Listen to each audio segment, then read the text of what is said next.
I was jolted awake. I started coughing. Dry mouth and stuffy sinuses always made for pleasant mornings. What time was it? I reached for my phone on the nightstand, but it wasn't there. The phone, or the nightstand. I was in a chair. The only chair in my apartment is in front of the TV. I never fall asleep in front of the TV. Where am I? I got up from the chair and started fumbling around for a light switch. 20 minutes later, I was still fumbling. I wasn't in my apartment, that's for sure. There was no way I could afford a room this big. It was then I realized that I hadn't stopped coughing since I woke up. It started to sound terrible. After several attempts to stifle myself, I was able to stop, short of hacking up my pancreas. "Looking for this?" came a voice out of the darkness, followed by the sound of a light switch being flipped. I was blinded by the sudden light that popped into the room and formed a halo around me. Once I adjusted, I realized I was face to face with two very large and lidless eyes. I stood frozen as the body those two very large and lidless eyes was connected to slunk out of the dark and into the light.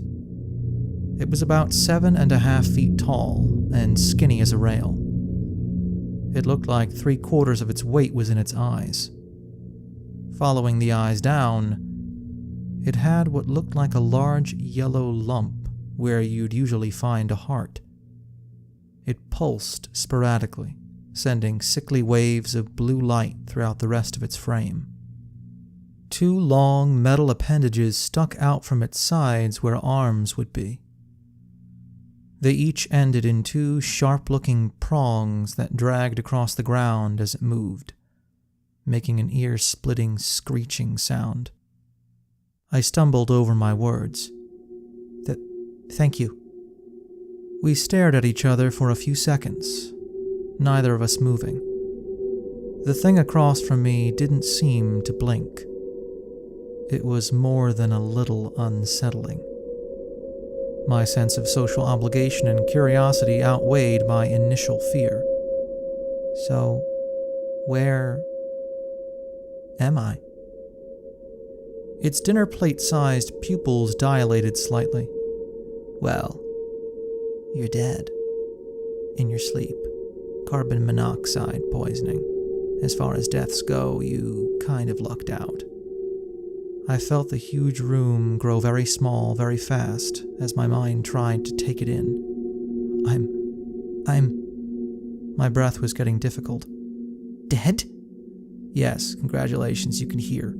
No, you're not in heaven. No, you're not in hell. You're in the waiting room." "Purgatory?" I asked, trying not to cry in front of the monster who just told me I died. "Not really.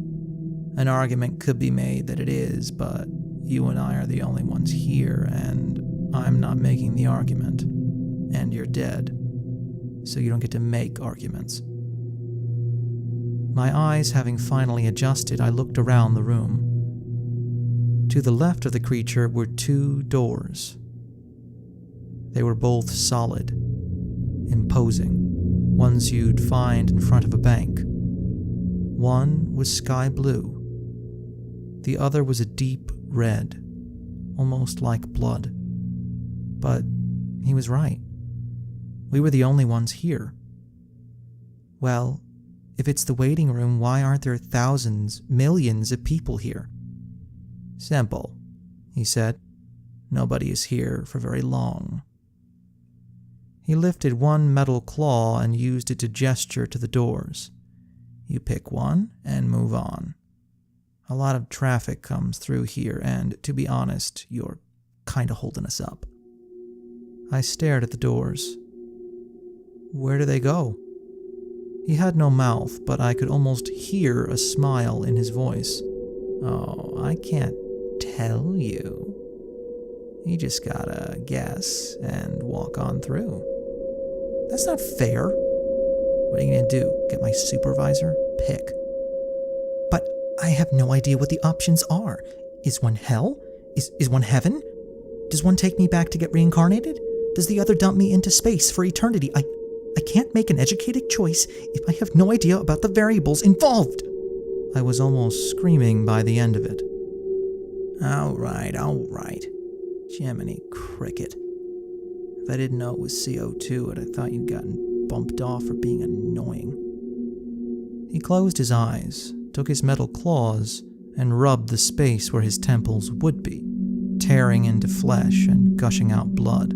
The damage healed instantaneously when he opened them again. Here's what I'm gonna do, because I want you gone, and we've already got ballpark 30,000 people waiting for transport. He motioned to the doors. The trick is that the red door is supposed to look like it takes you to the bad place, but it doesn't. It takes you to the okay place.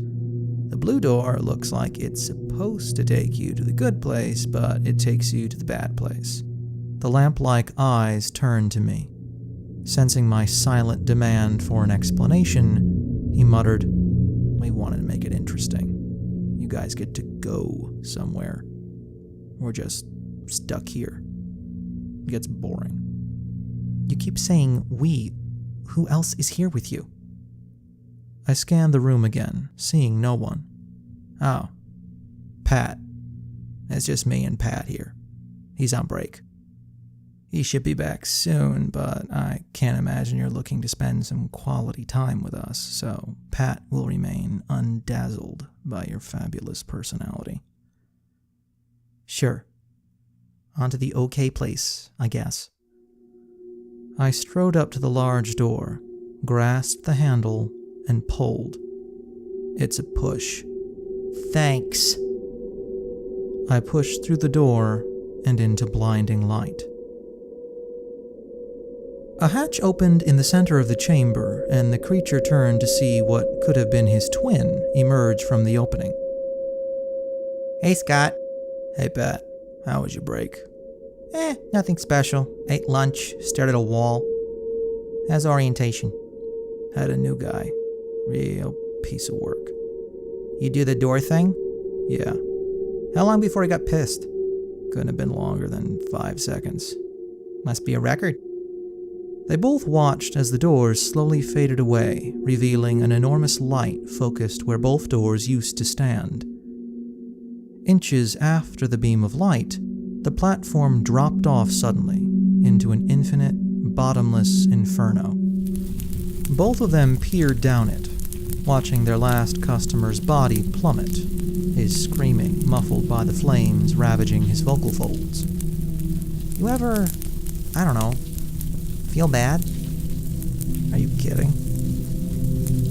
Just because it's hell doesn't mean we can't have fun."